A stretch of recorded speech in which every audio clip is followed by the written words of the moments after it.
dialogue that keeps moving forward. And also any comments are welcome. So without any further ado, Dr. Venkatesan. Thank you so much. Thank you all again for attending, because this could not happen without you being here. And I'm really hoping that what we share together, and I say it together, I mean, I do this for a living, obviously, but I also am slightly different from the standard economist. So hopefully it has some value add for many of you. What we do together, though, actually allows us to all become disseminators of the same information, and also think maybe about how we interact in the society that we're part of. So I'm really hoping that that's what the key takeaways are, is seeing how things fit together. I do have a desire to share so much more than the 30 minutes allows. So please, at the end of this process, I hope that if you have any questions or there are things that you'd like to talk about, please feel free to contact me. I invite that conversation. So with that, I'm going to start. I'm going to share my screen. I need the opportunity to share my screen. And once I do that, then I will go through a few slides. The particular discussion that we're going to have today actually ties together a few things that we've already talked about during the process of the last 3 weeks. So we went through looking at GDP specifically, then we talked about aspects of social construction. Today we're looking at social construction, GDP, and what sustainability is. And perhaps maybe in this just brief overview, we can start to see some of the issues that we have in trying to achieve sustainability. So sustainability, and I was on a panel earlier this week, is often unfortunately discussed as though it is a discipline, an academic discipline, like somehow you learn sustainability. We are approaching it things from that perspective of learning only because of the fact that we have such little amount of time for society to naturally move to that state. And as we talked about in terms of social construction, you really need the power dynamics and legitimacy to be given to sustainability in order for it to be a top-down reconstruction of our society. So right now, the goal is to try to teach people about the aspects of sustainability and how they're potentially incongruous, and I will say definitively incongruous, with the way we operate daily. And by doing that, hopefully for some people, we'll get them to start changing how they view the world around them. For other people, they'll at least understand. So when regulation comes into play that codifies the need for sustainable changes, they'll just be willing to continue in that process. So that's the reason why we're addressing it from a learning process, but it's really a cultural change. It refers to every aspect of how we would interact in our society. And the panel that I was in this week was about reporting, sustainability reporting, and the curriculum.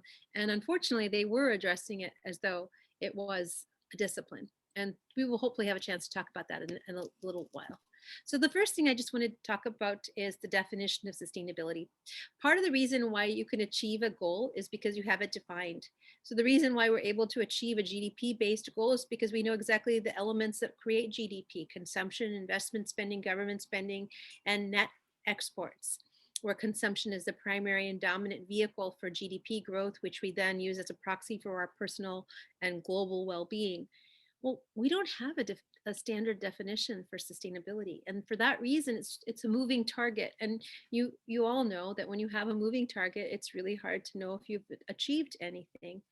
One of the most common definitions that we use as sustainability comes out of the Brundtland Commission report, which was through the World Commission on Environment and Development. It was through the United Nations. 1987. And this is a definition that almost every article you will read on sustainability references. It's usually called Our Common Future or the Brundtland Commission report. It's known as both. And the definition of sustainability here, and I want you to pay attention to what's missing. Sustainable development is development that meets the needs of the present without compromising the ability of future generations to meet their own needs. What I want you to focus on here is one key element, which is that this is very human-centric. Even though we often think about sustainability and we think about the environment you will see in our little discussion today is really not explicitly mentioned. It is only related to the human perception of the environment. So in other words, to the extent that humans get value from the environment? Do we include the environment in our thinking? And that is a problem. And I'm hoping that we will talk about that a little bit more in detail. But that's why you'll also see these same issues appearing when you see these social programs coming into being, even with the new president. I really want you, and I hope that you will pay attention to the fact that all of his policies, just like I mentioned last time, are all going to also be centered, even though they may be green, they'll still be centered in a pro-human bias and a pro-GDP bias, all related to creating jobs, maintaining consumption, enabling the economy to stay at the level that it's at. And hopefully, as we continue, we will see that fundamentally, and I keep saying hopefully because I'm trying not to preach to you, I'm trying to create a conversation, a dialogue, even though I'm doing most of the talking. We need to create a situation where we recognize the environment as being the foundation for the human system, not the human system as being the foundation for the environment. So as we move forward through the few slides that I have today, that's really what I'm going to be highlighting. But this particular definition is something you should keep in the back of your mind. So there are three basic pillars of sustainability. One is social justice, one is environmental justice, and the other being economic equity. All three of them are interconnected. And again, as we go through these three, you will see the anthropocentric, the human-centeredness of all of them. So the first thing I'd like to discuss, though, before we go into looking at social justice, environmental justice, and economic equity, is the difference between equity and equality. Oftentimes in the media, and unfortunately even obscured through policy, is this perception that equality is important. But it really is equity that's the most important. Equality will naturally follow equity, just like diversity will naturally follow inclusion. But which is easier to do without actually changing the current system that is actually talked about the most. So it's easier to talk about equality because you really don't have to change anything. When you talk about equity, you're talking about changing the system and increasing fairness, access, opportunity. So what is equity? I'll give you a simple example. I'm sure all of you have heard of how women make 74 cents of a man's dollar. And this always gets people outraged and wanting to take to the streets because how unfair it is that women aren't getting that 26 extra cents. It's not true, right? It's not true that they're not getting 26 extra cents. What it is telling you when you see that distribution is that women are just not having access and opportunity to the same level of jobs that provide a wider distribution of income to make the aggregate wage of a woman the same as the aggregate wage of a man. But if we focus on equality, we will never get equity because all that equality means is that all the maids and butlers get paid all the maids and butler salaries. It doesn't say that the maid now has an opportunity for the aspirational goal of medical school. So these two words in and of themselves go back to the social construction of our reality that we talked about the first day. The words have so much meaning, but the way they're spun sometimes and the vernacular assumptions that we have in terms of their meaning skews what we think is going on in terms of policy. Equity is harder, and that's what we need to be focusing on. So equality, I just already told you what that refers to. I put this little phrase in here and I pulled this from the United Nations document itself. The interesting thing is that if you will look at the United Nations, even they would say that they prefer to use equality as the gauge as opposed to equity, just given the difficulty. And we'll see another reason why in a couple more slides. One of the beliefs with the International Monetary Fund is that equity is inherently subjective and it's based on cultural norms. Perhaps maybe this is the issue where this is probably maybe one area where the cultural norms may be subject to more of a standard perspective or lens, because fairness should never be something that's preempted by culture. That's perhaps maybe something that we could all think about, and that's pervasive through all cultures, not just those that are outside the United States. So I love this quote.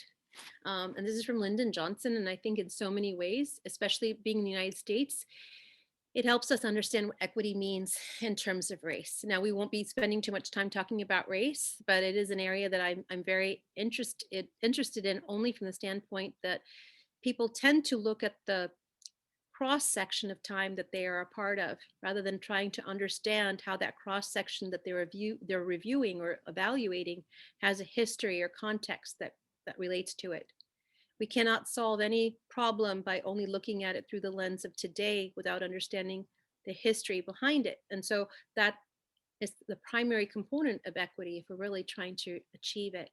So Lyndon Johnson at the commencement at the Howard University commencement in 1965 basically made this comment that you have barriers to the freedom of individuals.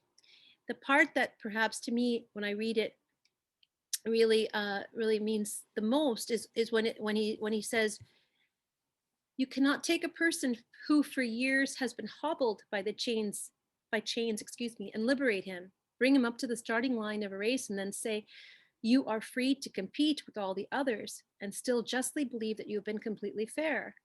This is how we practice equity in our society when we default to equality. When you just say everybody can compete, but you don't take into consideration the contextual differences, you have not really allowed that competition. And you can take this on a more global scale.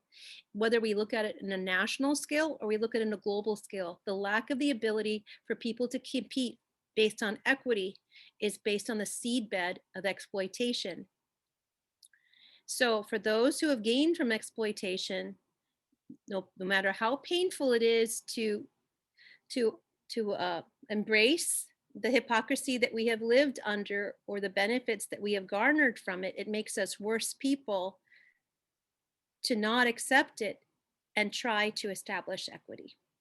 So that's where I'm hoping that when we have the sustainability discussions, we will focus more and more on is this concept of equity, because what we are really fighting for with sustainability is the quality of human being the future will be. The mistakes we've made in the past are one, but to not learn from them and allow their perpetuation in the future is surely going to lead to the demise of any kind of human society the way we know it today. So these are the three elements: social justice, environmental justice, and equity that I will go over with you. So social justice is a fairly recent concept, but social justice is actually based out of a religious perspective too. The connection goes back to Christian values on some level. So I will share one story with you. So I do teach a course called Religious Influences in Economics, and we look back at Calvinism, for example, or we look back at the idea of religion and how it Protestant religion and how it affected people in their lives. People were focused on doing good in life today, or at least getting forgiven for the bad that they did, because they were worried about their ticket to the afterlife. We've got nothing today to anchor ourselves to doing good, except for developing a sense of morality and conscience as a value, because religion does not permeate our lives in the same way. And we have the rise of the nuns, we have the rise of science, and we have the rise of economics as being our purpose. So without some way of actually attracting a desire for conscience, a desire, a national value, a perception of being a good human being as being important to society. So we have social policing for it. We really cannot attain this because we don't have the religious sphere to enable it. So going back a little further though, with regard to social justice, what religion would have told us is at one time there were people were looking for signs that they were chosen by God to go to heaven, that they were elected. So the fact that I would have greater production in my farm than you would just be the sign that God chose me. But I wouldn't take all that and just use it for myself, because I would still be living under the concept that what I have is there to share because we're connected to each other. The problem is intergenerationally, instead of it just being, God gave me a sign, it was God gave me a sign and it's all mine because I deserve it. Somewhere along the line, we broke the tie that binds us to each other. And that's really where government steps in, because government is the tie that binds a heterogeneous society. But without equal representation in government, we don't really have that opportunity to. So these are some basic issues that I'm just saying in a very summary form, but they start to make logic out of what we're seeing in the world around us. Again, I'm just going to repeat one thing though.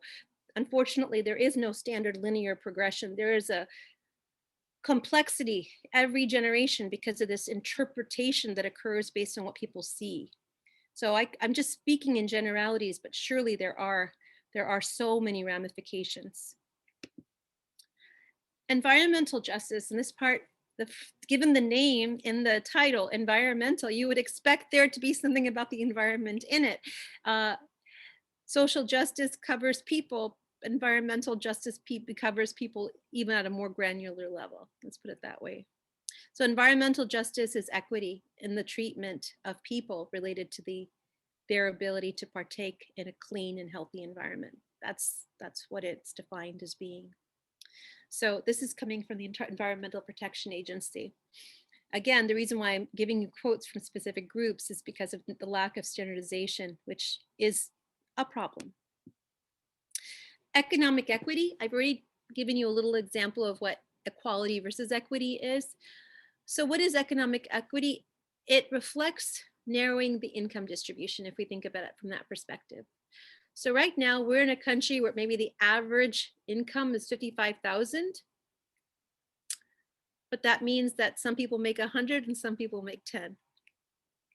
It would be better to be in a country where the average income is 55,000 and some people make 60 and some people make 50. It is the range of that distribution that determines equity. And that's where statistics often rob us of the most important elements to make good decisions, because the range or distribution of numbers is not always told or clarified. The other one we'll be discussing over the next couple of weeks, but it's really important when we talk about global equity. Common but differentiated responsibilities comes out of the United Nations. Specifically, I'm referring here to the Paris Agreement. And what it refers to is that all of us have common responsibilities to protect the environment because we all inhabit it. But some of us have more because we have been more responsible for the degradation. And this is where having a nation and having people within that nation understand how they've benefited so that they can understand their place in helping to redistribute matters. The reason why we are not in the Paris Agreement is even if we had a president that signed and followed it, we would still have massive uprisings in this country, because in order for the Paris Agreement to be fulfilled in terms of our obligations, we would have to really cut back on all kinds of energy usage. We'd have to cut back on the way that we consume. Our GDP would have to contract. And how many people would be willing to take away from the lifestyle that they think they worked hard for and they deserve, not recognizing the interconnectivity of the lives that other people gave up for this or subsidized for this? So it's not about the president, and it's not about what he does or she does. It's about what the people understand that will determine the equity of this country and the equitable responsibility that we have to the global relationships that we have on country by country basis. Grassroots movements are the most important thing that we have to protect us going forward. So why is economic equity important? This is the part that's the hardest. Because if I tell you, oh, it's because we have a moral obligation to the future, that's not going to sell, because not everybody has an equal perception of morality. So morality and fairness cannot be the sole argument for why we have economic equity. We may look at it from a different perspective. There could be the benefit for those people who don't care about morality and fairness to think to themselves, well, I have greater amount of stability, economic stability, less political unrest. That's something that they could benefit for. Their financial portfolios may not become so volatile as a reason. Another could be because this way they can ensure perhaps maybe they care about the future of their children and other aspects of intergenerational equity. These are just three different reasons why it could be important, but what it's trying to share with you here is something that I'm hoping we'll cover the last day that we're together, which is probably the biggest and most important thing, which is the idea of stakeholder engagement. We have done a very, very poor job of engaging people in the changes that need to be made. We've done a very poor job in engaging people with understanding what their responsibilities are to be a part of society. We've done a good job of spreading ignorance and enabling separate but equal education, non-standardizing a concept of what it means to have national values, giving people perception that freedom is a birthright, but that comes with no responsibility. So because of all of those omissions, we are struggling now with having to fix a problem that never probably had to exist. And we need to figure out the different channels that we can communicate with people with in terms of messaging to get them aligned to a common goal of a sustainable future. And why am I telling you all of this? Because sustainability, as I mentioned from the very beginning, is a change in the way that we see the world. It cannot coexist with the economic structure that we have today. It has to be related to a different concept of well-being. Arguably, it has to be directly tied to what we actually define as well-being rather than proxied by money as an indication of well-being. So right now, we have bought into the idea that the more money we have and the more that we have, that it's a signal to everyone else that we are well off, and therefore we can feel indirectly happy about what we have because of their perception of us. But yet we can be very sad, lonely, and wonder to ourselves why we don't feel fulfilled at home. Because we're not in a society that actually tries to engage us in feeling good about who we are, what we are, and our purpose.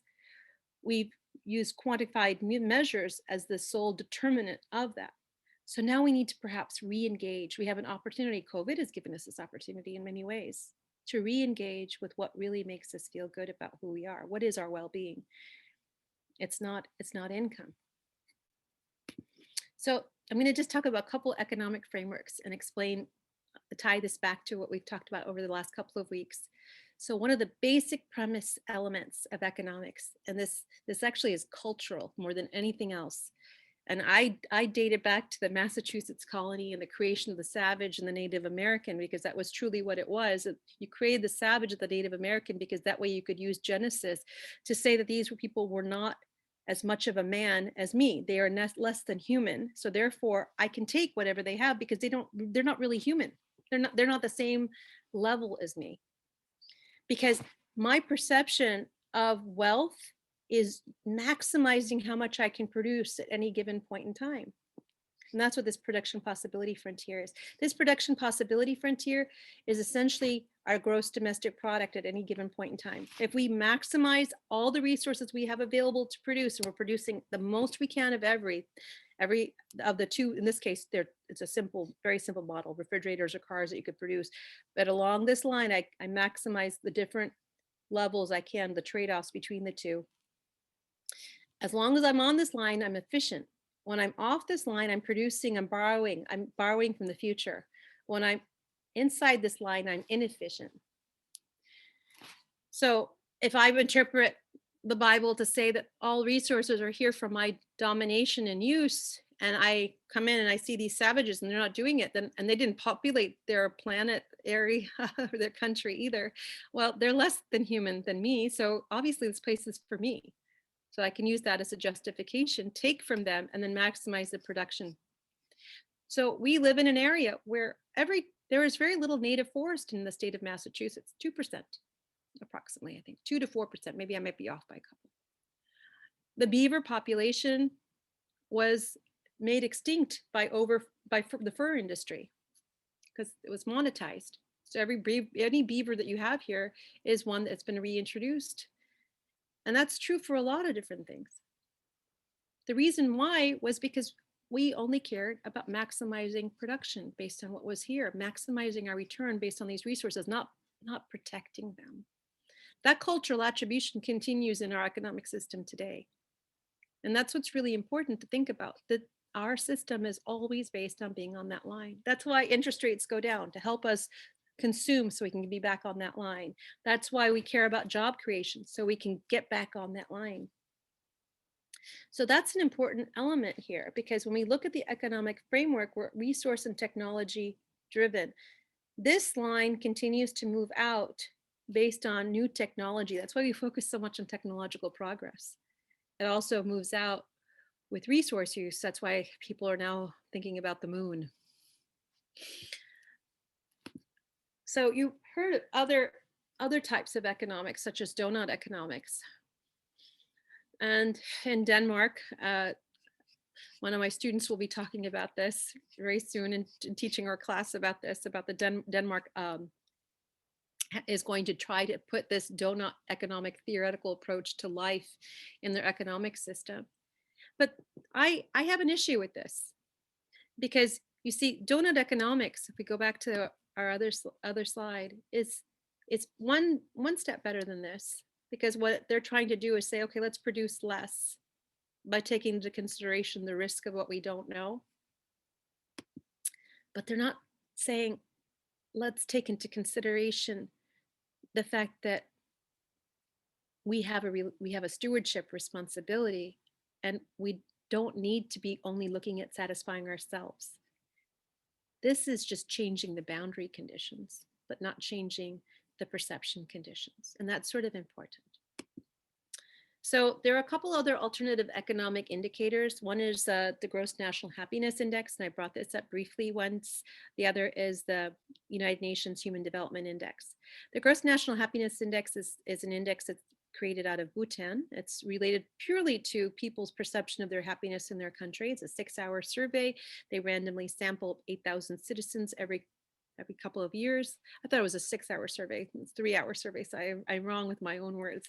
But there are several different indicators. Those are basic qualities, basic categories that are asked. A score of 66% is considered happy. So that's one way of looking at gauging your society or your community. The other one is the Human Development Index, which as a subpart of it actually has the GDP indicator, but it carries other indicators within it as well.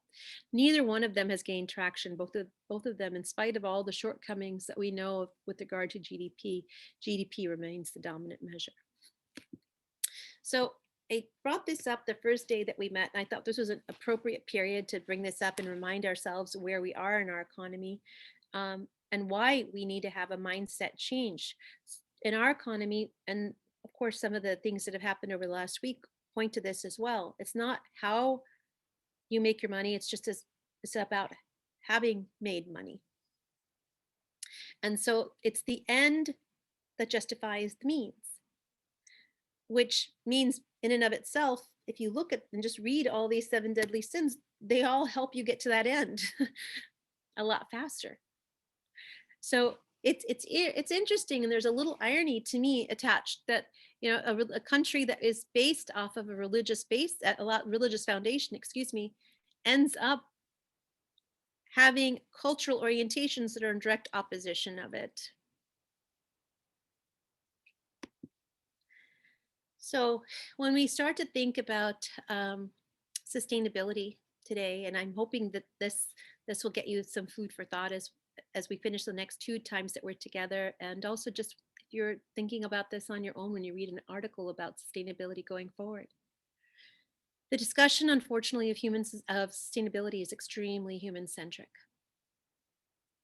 It doesn't consider our environmental dependence. Our life is dependent upon the environment, and it still unfortunately thrives on the same things which have created the outcomes that we deal with today, going back to the 7 deadly sins. Some of you may recognize this photo. Unfortunately, I think a lot more of you will not. All of these units right here on this side are greenhouses. They're greenhouses that are actually being taken care of by human beings who are probably in their most vulnerable state because they are refugees in Spain, and they're coming into contact with gross amount of chemicals. These are all growing fruits and vegetables in hydroponic conditions.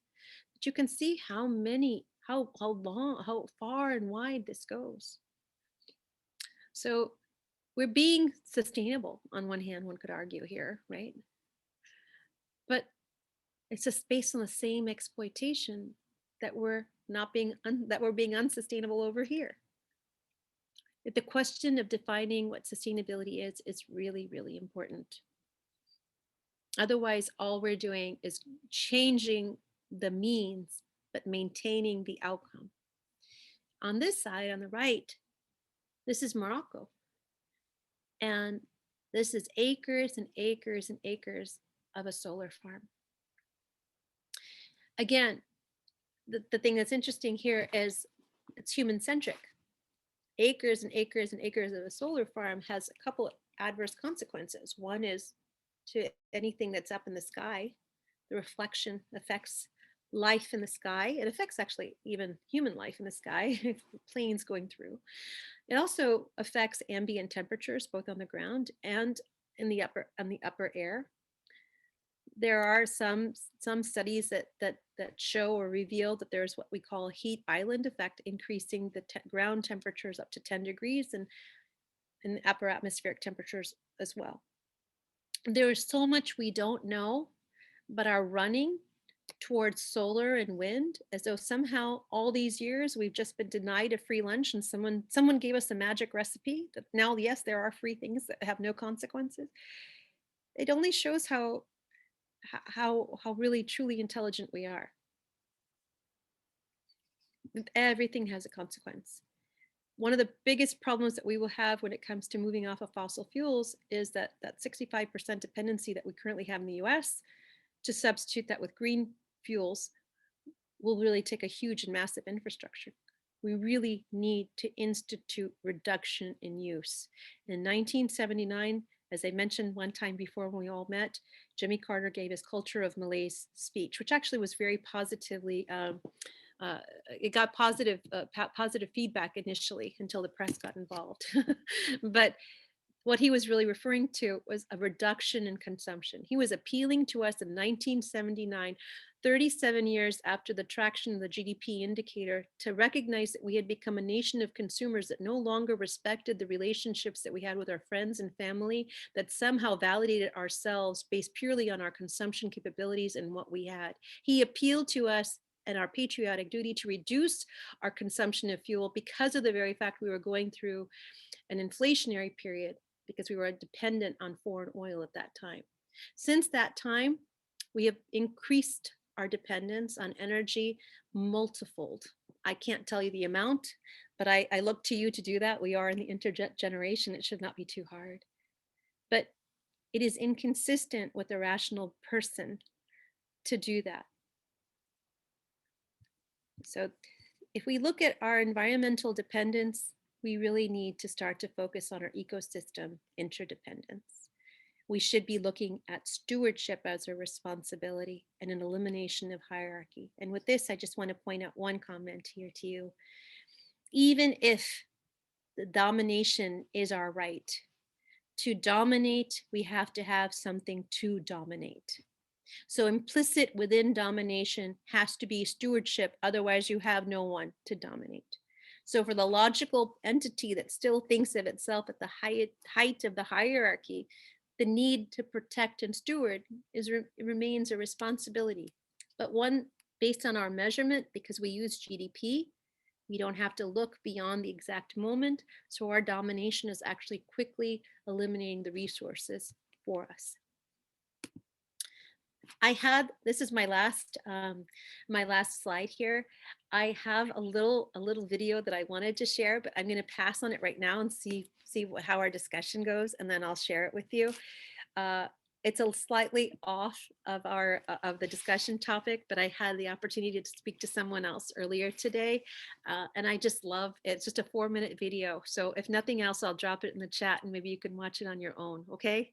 But it is a video, if you haven't heard of it before, it's called How the Wolves Changed Rivers. Have any of you ever heard of it before? So those of you who have seen it, it's a 4-minute video worth seeing, I think, right?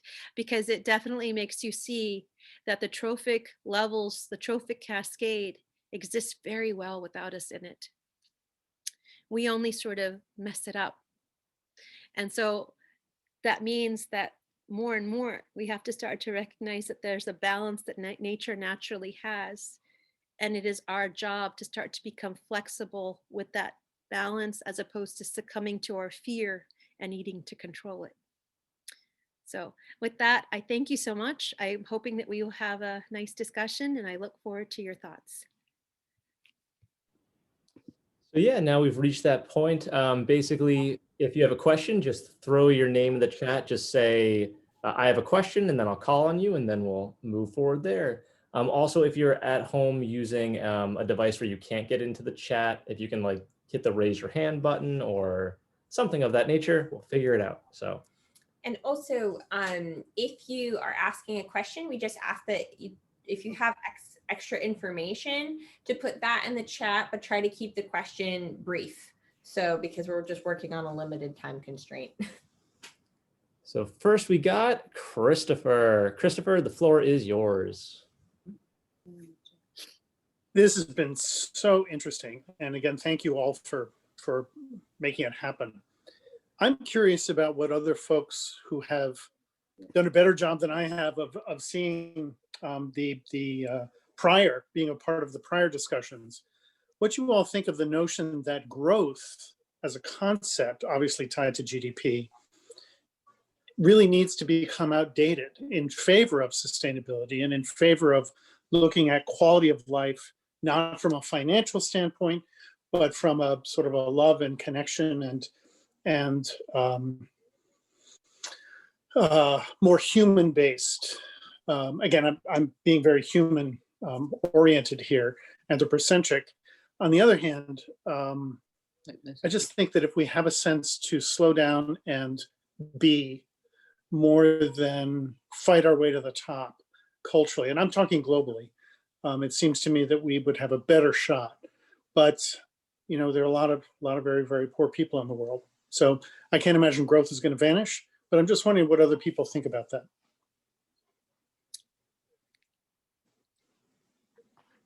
Corey, we could ask people just to put their hands up. We could ask the question that way, I guess. All of you have at the very bottom of your screen an opportunity to put an emotional reaction. If you look at the bottom of your screen, most of you should see a reaction.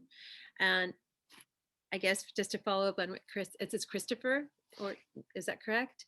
What Christopher is asking, I mean, how many we'll just do, I think you can do a thumbs up actually.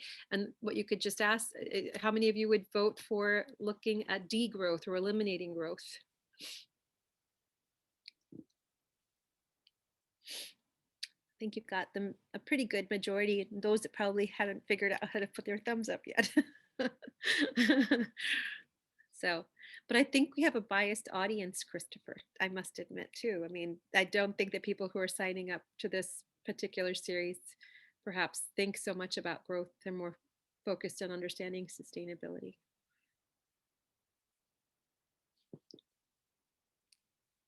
Are there any other comments or questions that you'd like to share?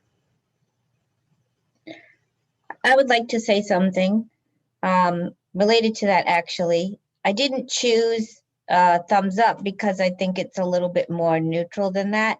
There are actually plenty of people in our society who currently are living lives where they're not able to compete, so that they can't choose growth.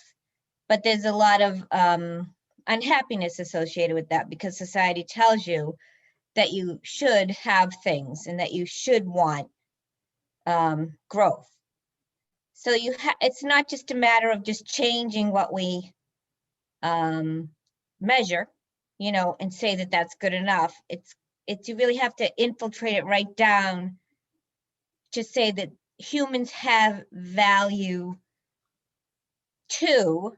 It's not going to be enough to just start to emphasize the environment, because you still have people who don't feel valuable. So I'm going to comment on two things. First of all, the economic system as we know it today precludes the ability to actually live as a forager and feel validated in society. Right. And so it may not be directly the measure, but it's an indirect relationship to the fact that that measure is what we use. We use the measure of quantity, how much you have, not intrinsic value. But this is the part that gets a little tricky, if I can say this. And this is a part where I know that that it may be controversial, because it really requires us to sit back and think about what we really believe is important. And we may not necessarily all agree. But the human encroachment on the environment, the elimination of other animals' species, homes, the inability for them to thrive just because they're silent and they can't speak doesn't mean that somehow humans have a right to anything. We have created and substantiated that right by fabricating a hierarchy based on what we consider to be quality of life, based on our sensory perceptions, and assuming that anything that doesn't behave in that type of sensory manner has lesser value, feels pain less. We did that with people in our own species too. It's called exploitation. Exploitation because of the very fact that the other entity can't speak up for itself. So I really think we need to question the human element. All of us are finite. We're all going the same place. But in my fight for survival of my own life, if I sacrifice the quality and of existence of others and sacrifice a sense of moral obligation to the value of other life, I have to really question my own sense of moral being. And that's one thing I really hope that you'll think about. We are all finite. It is a question of whether we live our lives based on our fear of our own wants being met, or embrace the empathy of all wants being valuable. And maybe we have to sacrifice as a result because of the past generations who took advantage. Thank you. So the next question, Liz, would Clara and Sandy, they got their hand up. Yes. So if you guys are ready, go ahead. Thank you. The series has been great. We love it. I have a question about, if you encounter frequently, I feel like I've been encountering a politicized atmosphere where when I talk about sustainability with people, a lot of times, you mentioned a few critical things about maybe green initiatives that Democratic people in government might promote.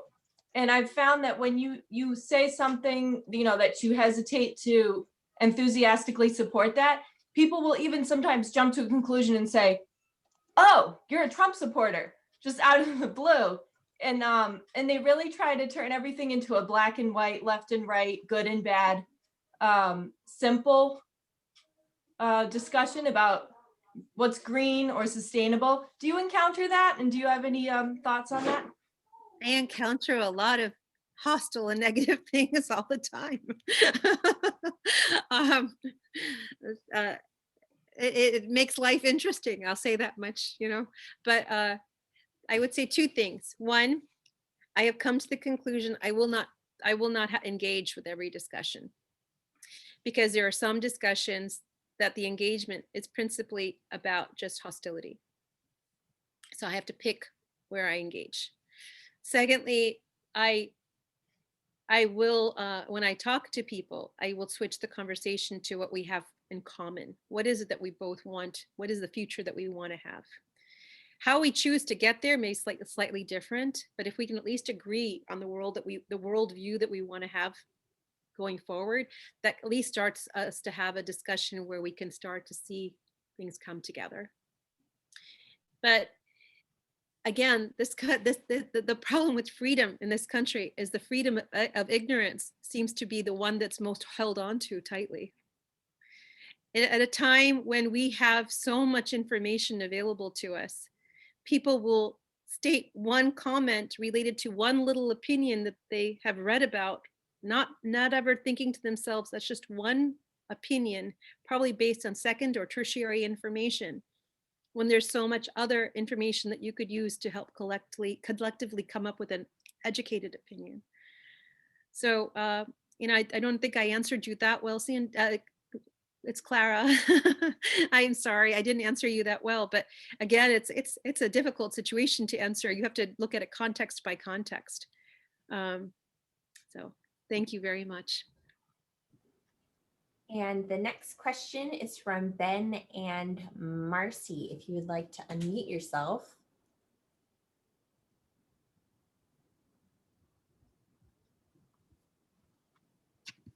Yes, I sent it in on the chat, but I will tell you what I asked. Do you think that an understanding of the necessity of sustainability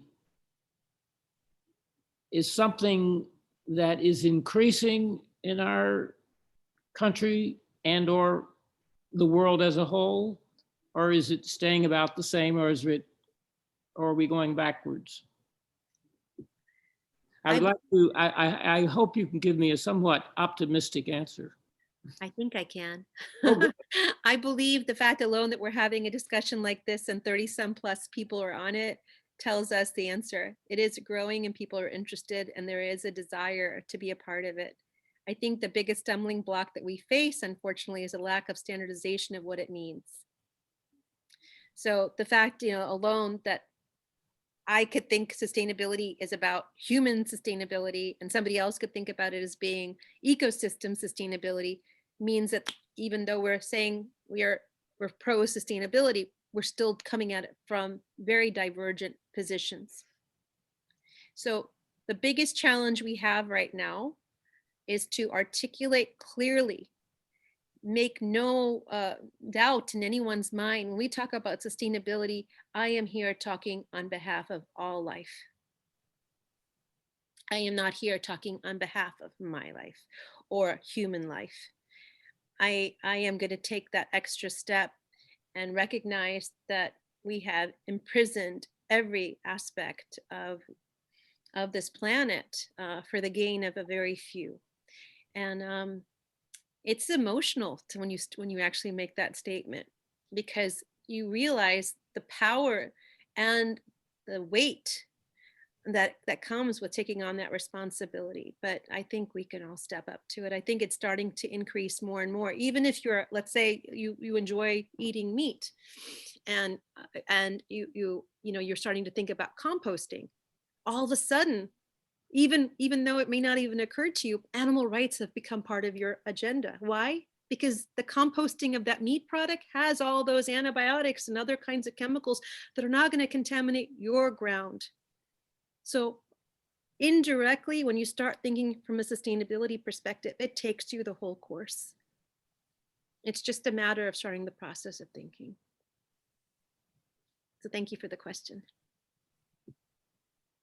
So I think that would be the easy way to move there. I think there are a couple questions if I just with regard to luxury, if I could point that to you.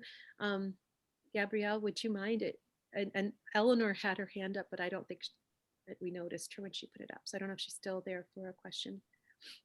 Yeah, absolutely. Did you want me to? I can go to it, but I guess I would just call on Jane because I see a comment there. I was wondering maybe you'd want to share what you're saying.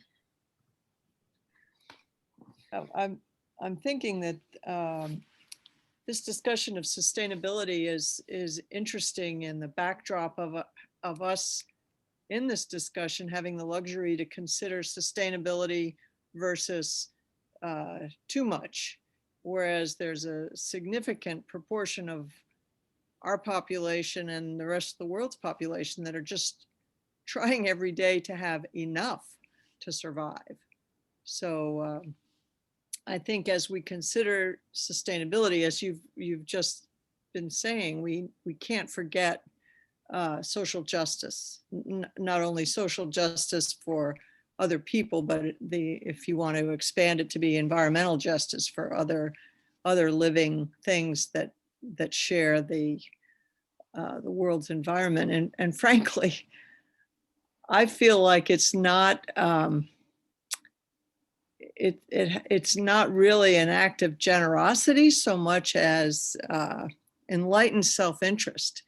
if we don't consider everybody else's well-being and the well-being of the other animals and living things that share the environment, ultimately we're not going to take care of humanity in the end, because we'll, the end will be near for everything.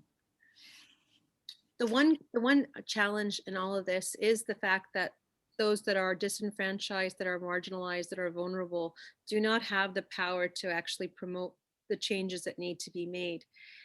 It actually has to come from the moral positioning of those that actually have benefited from the intergenerational exploitation that has created their marginalization. That's the biggest challenge of all change. That's why it takes so many in a grassroots effort to make the changes that come from the legislative component. It is those that have who fundamentally become the conditioners of the ability for all to partake. And so that's why we have to really appeal to those that have. I often have heard it said, I mean, I've had students, I taught at a state institution before who've said to me, my parents, my family can't afford to buy organic. We can't be the change agents. We have to buy on price. We're not asking everyone to be able to do this. It's not possible. We are asking those that have the ability to be the change agents, so that way there'll be sufficient amount of change to hit a tipping point that everyone can then be a part of it. We need 60%. And that's the target that I think of all the time. And that goes back to Clara's comment. You know, I cannot think about those people who are only going to be argumentative about the change, because those are part of the 40%. I have just got to focus on the 60. Any other comments or anything else? I will pass it back to Gabrielle and Corey to decide if they want to pick a call on anyone else. I find it difficult to follow all the things on the chat. It's nice to see how like so much of it has been dovetailing between what Jennifer was saying, what Jane is saying, and then I also like that people are also putting in like, this is what I'm doing. Like, where was it? It was right. Gail has a really cool little comment about how they've got an environmental education NGO that they founded, has been building a community garden since August 2020 with masks and social distancing.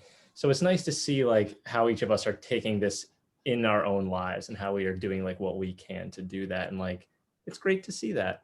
You mentioned someone else had their hand up. I don't see them anymore. I think it was Eleanor. Is that Gail has her hand up now though, Gail. Gail, would you like to be the final question tonight? Oh, okay. If you don't want to, no worries. I was just going to make a statement, but if you want me to make a question, I'll try and think of one.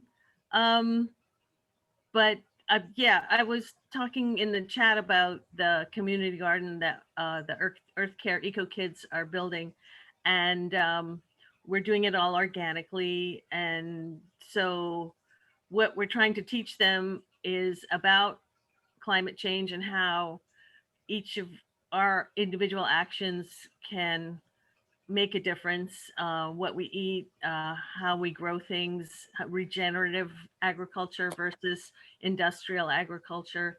And so for me, I've been working with kids, youth since 1988 when I founded Earth Care. I'm a marine biologist by training, but I felt that the key to all of our problems is to get the youth to understand what's going on and to take their careers. And with that in mind, we've got some environmental scientists, some marine biologists. I've got a hard hat diver who's done our program.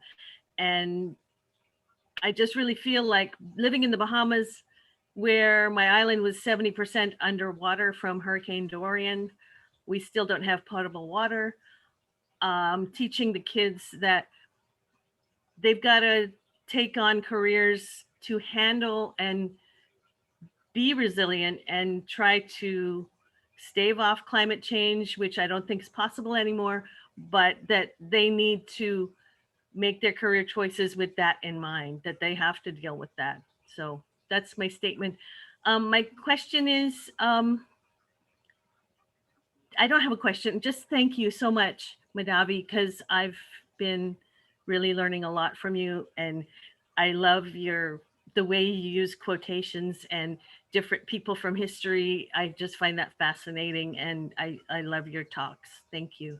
You're very kind to say that, and I appreciate that comment very much. I do have one thing I want to follow up with because you kept bringing up youth. Can I say one thing about youth, if that's possible? I don't think we should discount any age. And that's one area that I am actually very concerned about, is this youth. And the reason why I say that is the youth need the old to learn from. Otherwise, they are going to adopt an understanding of what they see around them based on the little bit that they know. We can offer the history of why and how we got where we are. And it is the coming together of all of us working together that's really important. In one of my classes, my TA actually said to me, because I teach college, all my students are in their less than around 20 and younger. It's economics of race. And my TA said to me, this class is not a class that we need to worry about with these guys. It's unfortunate we don't have more older people in this room listening to this, because that's where the problem continues to persist. So the point is, we're talking to the young people based on their bias towards seeing change. And then we talk to select older people based on theirs. How much could they learn by coming together? And they could be such a formidable group then, rather than thinking of it as this age can do that, that age can do that kind of thing. So I'm hoping that we will start to coalesce across age groups and maybe really build a sustainable society from the standpoint that we have respect for what everybody brings to the table. Can I just build on that? Yes. The reason I started concentrating on youth was because I used to talk to everyone, civic groups and adults of all stages. And but I spoke to one group about cruise ship dumping and why we should have higher fines. And as I left the venue, someone who had been at my talk was ahead of me in a car and threw Kentucky Fried Chicken boxes out onto the side of the road. And I got so incensed. I said, you know what? I'm not going to talk to grownups anymore. I'm done with them. I'm just done. So after that, I started to more concentrate on kids. But you are correct. We need to have everyone on board. Was there one more person? I thought there was Patrick Farah. Did you have something you wanted to say? Yes, good evening, Madhavi. Thank you so much. This is really great. Just for some context, another participating member is Richard Vacca. I believe he's in the group still here tonight. And Richard and I, we worked together for the town of Plymouth, Massachusetts. And we're actually, about a year or so ago, we created, or in the middle of creating, a civic agriculture program where we look at not just community gardens, but how do people from the micro farmer on up create a brand, create a sense of equity, like you were talking about today, within the town, create food steps instead of food miles, have everybody share in all aspects. We've created this whole wheel of spoked wheel, from production to transportation to packaging, consumption, and disposal. And how do we share and all that and create a cooperative system where everybody can grow, sell their products for a profit, create an equitable business market, and enjoy organic, locally grown, wholesome, delicious food. So just to let you know, we're getting ready to put everything together, to meet with, we have a board of selectmen or select board. We don't have a mayoral type of town government. And we are really moving forward in this. And it's funny when Richard and I started attending these classes, the stuff that you're talking about, we have like daily engagements about this. So this is really good. And I don't feel so alienated now. It's great to be around other people who are like-minded. So thank you. Well, thank you for the question.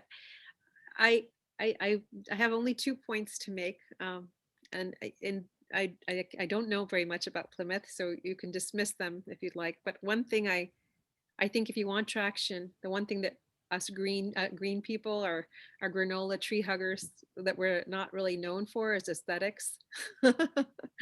I think that I've tried to always make everything that we do at Sustainable Practices aesthetically aesthetically pleasing, attractive. That's why our movie partner was the Chatham Orpheum Theater, to me the most beautiful little theater on the Cape. The first thing I would say is, make what you do very organized, very efficient, in such a way that it can't be challenged by the aesthetics of something that's commercial, if that makes sense. Right, it does. Thank you. Because I think that unfortunately ends up happening, and that would be one thing. But the other part was something you said too, which is the idea of profit. Not everybody's going to be able to profit. And if profit is the motivation for sustainability, then you may not be able to really get there. Right.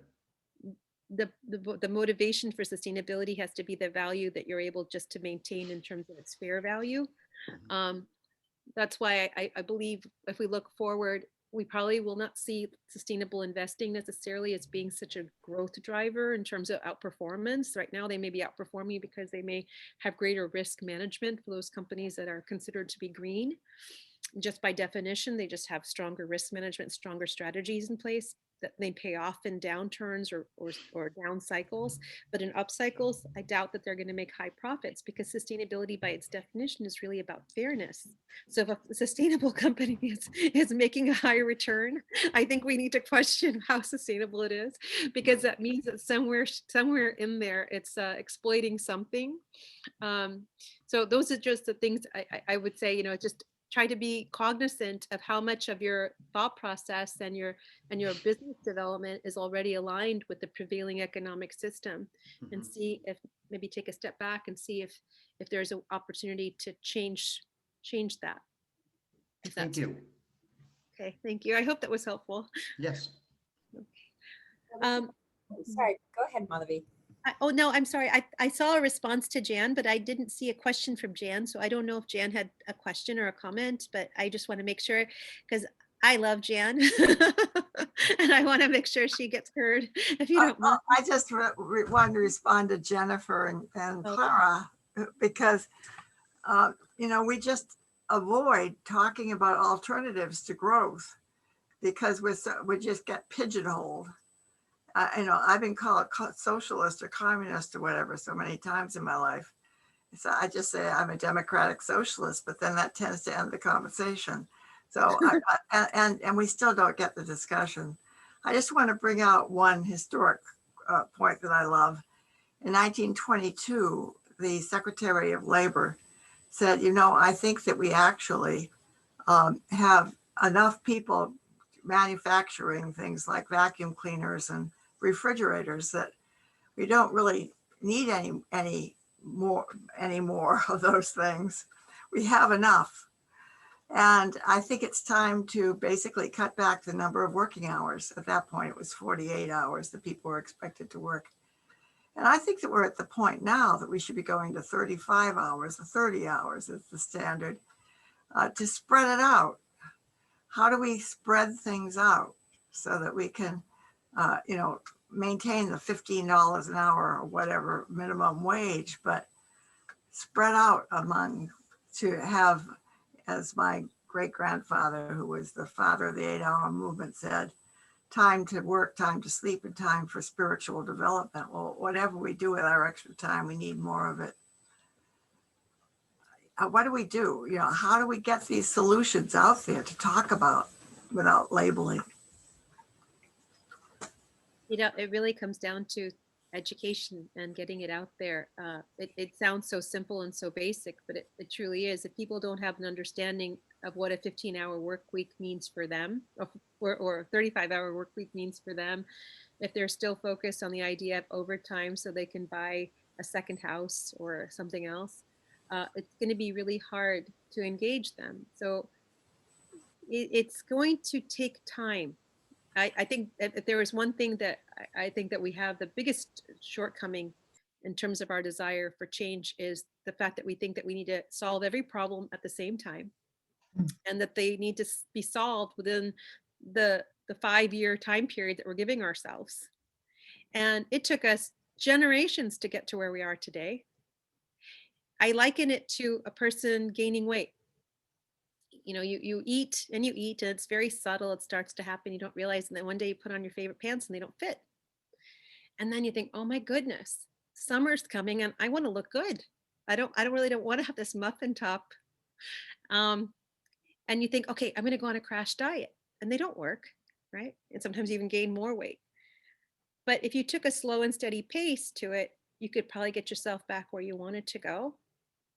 So we're at the point where we're recognizing that we've got the muffin top, and we need to put a slow and steady pace back that actually gives us a permanent path, rather than going on a crash diet that's perhaps going to take us another place we don't want to be. And it is our economy, I would say, argue again, that has given us this mindset that we need to have immediate gratification. When we do something, we need to check that box, and then we walk away to do something else. Never, ever gauging our success with regard to the traction of what we first put in place to begin with. That's all sustainability, is putting action in place, having the wherewithal to maintain continuous improvement and reevaluating it because you don't want the risk of failure. So that's what I would say, is that let's be patient. Let's pick up that bag of rice that we spilled on the floor, one kernel at a time, until all of a sudden we see that we cleaned up the mess that we thought was so impossible to take care of. If that's okay. The problem is at age 89, I don't have much time left.